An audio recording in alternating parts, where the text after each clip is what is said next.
સમાચારની શરૂઆત મહત્વપૂર્ણ સમાચારથી કરીએ તો પાટણમાં ફાયરિંગના કેસમાં યુવકના મોતને લઈને પરિવારજનોએ ભારે રોષ વ્યક્ત કર્યો છે। આરોપીઓ જ્યાં સુધી ન પકડાય ત્યાં સુધી પરિવારજનોએ મૃતદેહ સ્વીકારવાનો ઇનકાર કર્યો છે। 24 કલાકથી વધુનો સમય વીતી ગયો છે, તે બાદ પણ આરોપીઓ હજુ પણ પોલીસ પકડથી દૂર છે તેવો પરિવારજનોનો આક્ષેપ છે। સિવિલ હોસ્પિટલમાં મોટી સંખ્યામાં પરિવાર અને સમાજના લોકો એકઠા થયા છે। પોલીસે પરિવાર અને સમાજના લોકોને સમજાવ્યા છે। ન્યાય ન મળે ત્યાં સુધી મૃતદેહ સ્વીકારવાનો પરિવારજનોનો ઇનકાર છે।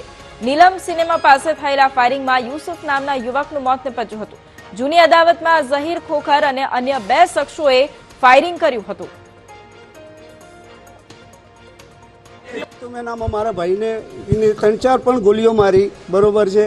ये कालथी अमे पुलिस ने कहीए छे कि तमे साहेबोने अटक करो, पण कोई हजी कार्यवाही थई नथी। ए बदले मारो समाज पण चोख्खुं ना पाड़े छे कि क्यां सुधी आपणोने संतोषपूरतो जवाब न मळे ने पोते हाजर न थाय, पोलीसवाळा न करे तो सुधी अमे बॉडी स्वीकारवाना नथी। भले आज नहीं काल सुधी बी अमे बॉडी स्वीकारीशुं नहीं।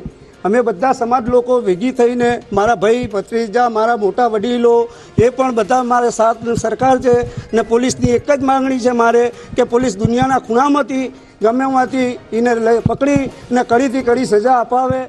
પાટણ જિલ્લાની અંદર જાણે કે પોલીસની કામગીરી ઉપર અનેક સવાલો ઉઠી રહ્યા છે। છેલ્લા 24 કલાકની અંદર 2 હત્યાની ઘટનાઓ ઘટી છે, તેમ છતાં પોલીસની કામગીરી ઉપર અનેક સવાલો ઉઠી રહ્યા છે। દ્રશ્યો બતાવવા માંગીશ કે ગઈકાલે જે રીતે નીલમ સિનેમા વિસ્તારની અંદર એક જે રીતે ફાયરિંગની ઘટના બની હતી ને ઘટનાને 24 કલાક વીત્યા, તેમ છતાં આરોપીઓ હજુ પોલીસ પકડથી દૂર છે, જેને લઈને જે પરિવાર છે તે અત્યારે એક જ માંગ સાથે અહીંયા ધરણા ઉપર ઉતર્યા છે કે જ્યાં સુધી આરોપીઓને પકડવામાં નહીં આવે ત્યાં સુધી પોતે પોતાની જે ડેડ બોડી છે તે સ્વીકારવામાં નહીં આવે। સૌથી મહત્વની બાબત છે કે ઘટનાની અંદર એક નવો વળાંક આવ્યો છે કે જે ઘટનાની અંદર યુસુફ નામના યુવાનનું મોત થયું છે, તેના પરિવાર દ્વારા 10 તારીખે એ ડિવિઝન પોલીસ સ્ટેશનમાં અરજી આપી હતી, તેમ છતાં પોલીસે કોઈપણ જાતની કાર્યવાહી ન કરતા જે ઘટના ઘટી છે તેને લઈને તેની ઉપર પોલીસની કામગીરી ઉપર સવાલો ઉઠી રહ્યા છે। જો પોલીસે પહેલાં કામગીરી કરી હોત તો આજે યુસુફ નામનો જે યુવાન છે તે જીવતો હોત, કારણ કે એ પોલીસની કામગીરી ન થવાના કારણે આજે યુસુફને પોતાનો જીવ ગુમાવવાનો વારો આવ્યો છે। પરિવારની એક જ માંગ છે જ્યાં સુધી